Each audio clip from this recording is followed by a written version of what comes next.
this tutorial video, we're going to go over some of the settings that you can adjust when you're working with characters, props, and text. So let's get started. We'll start by adding a character to our scene, as well as a prop, put a doggy in, and some text. You notice I just drag and drop them into the scene. Now I'm going to double-click to enter my text. And there we have it. As you can see, it needs a little bit of work, doesn't it? My character is a little too small compared to my dog. The dog's off the screen. My title's just randomly placed. So let's start by selecting the item. And then if you hover over any of these corners here, you get a double-sided arrow. Okay? So you can use any of them, whichever one you want to use. And just drag it in or out to adjust the size. You can also put your mouse on top of the character and move the item around. So let's place him right there. We'll do the same with the dog. We're going to move it up a little, and then let's make it a little smaller. Let's put the dog near the man.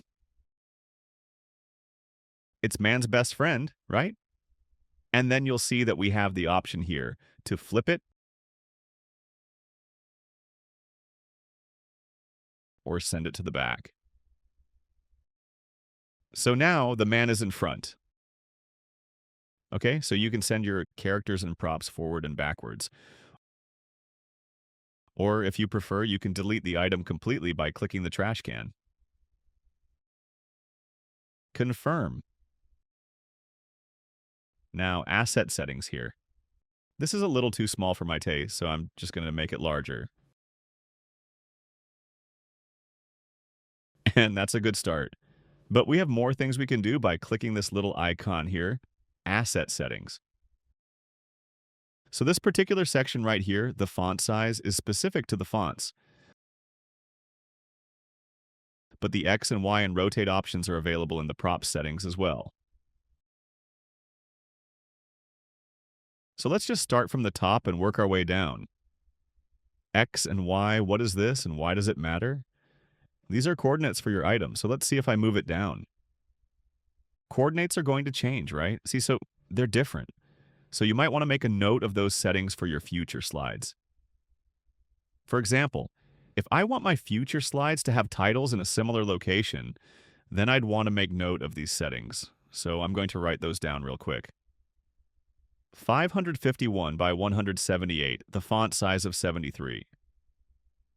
So let's go ahead and create another slide with some text. Now I could guess, maybe that's where I want it. I don't know though. Let's take a look. Since I know my settings, I can go ahead and type them in here.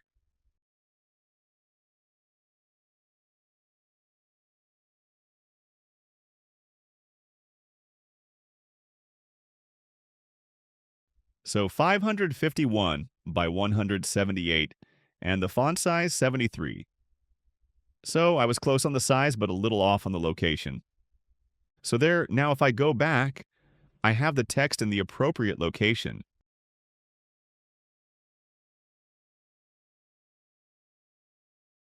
So let's go back into settings. Color, so you can change the color. Click on the little swatch there and either choose one of the favorites down here and apply, or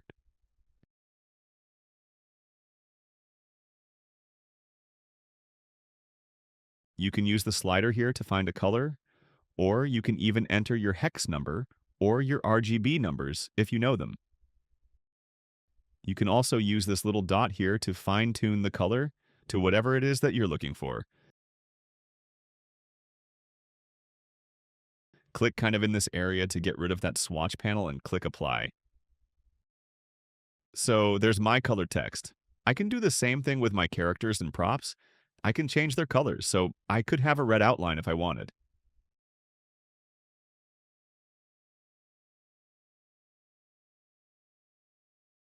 I'm going to go back to black. You'll notice here when I'm working with the character, I have a width and height setting. So I can go ahead and change that if I wanted to. Notice that makes the height larger as well.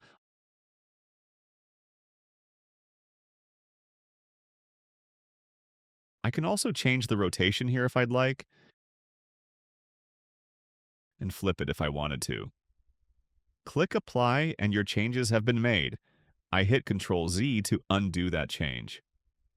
Right next to color, we have opacity. And what this means is, let's go ahead and turn it way down. You can use your plus or minus buttons to do that, or you can just go in here and type it in. 50%. I typed in 50 and then hit the tab key. Click Apply and notice now that my character is much lighter than he was before. So that's opacity.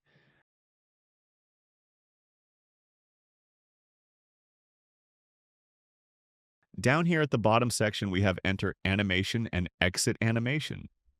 Currently, they're at the default settings, so I have my man being drawn in. For 3 seconds. It takes 3 seconds for him to be drawn. I can change that here and make it much shorter and hit Apply. If we hit Preview, it's only going to take 1 second to draw him on, as opposed to 3 seconds, which was the default. I'm going to go for 2 seconds. In addition to the draw, you can choose None instead. Now, if we were to preview it, he's not going to draw at all. He's already there. And just Asset Settings was drawn.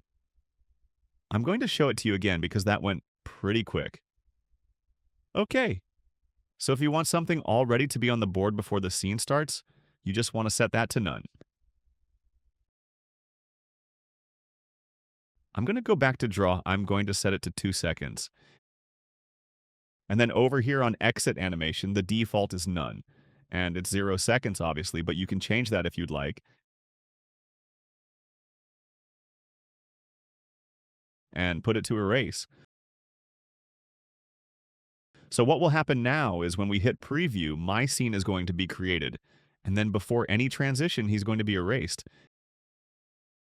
And then we have the transition. You can set the duration of the eraser. So maybe you want it to be really quick. Erase. So maybe 1 second, 2 seconds. Let's do 2 seconds.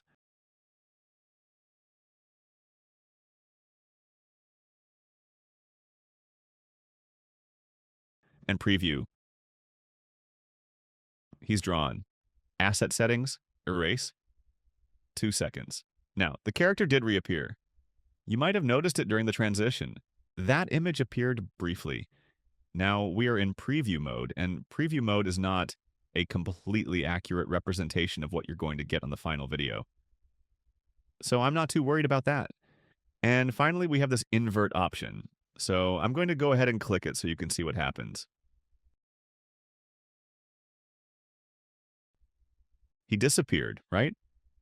Well, what really happened, he's still there, but his color changed from black to white. And since it's white on a whiteboard, you can't see it. We'll go back and change it.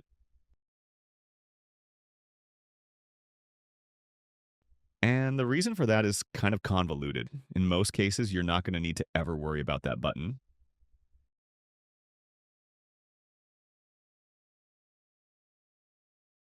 But when you're working with chalkboard videos, let's go ahead and change this to a chalkboard. It can come into play with that. So I'm going to click Invert. And now he's there. In most cases, HandyDoodle will automatically do the inverting for you when you switch from whiteboard to chalkboard. But there are certain circumstances where it doesn't, like what you just saw. That's because I had turned his opacity way down, if you recall, earlier. So I had done some editing to him, and therefore I needed to click that invert button to get him to appear. In an earlier version of HandyDoodle, if you used imported images on your Blackboard video, you would have to manually invert them yourself. They've since changed that, so you no longer have to do that. But if you have some existing assets that you previously imported that were inverted, they would look horrible now that HandyDoodle automatically inverts it, because HandyDoodle is now inverting it back for you. So that little button allows you to override that. So if you have older assets that are in that negative mode, then you're going to want to use that little checkbox whenever you need to use them in a Blackboard video. Okay, so let's go back to our whiteboard. I'm going to turn off invert, get my guy back, okay? And that's the basics for adjusting your asset settings. Thanks for watching.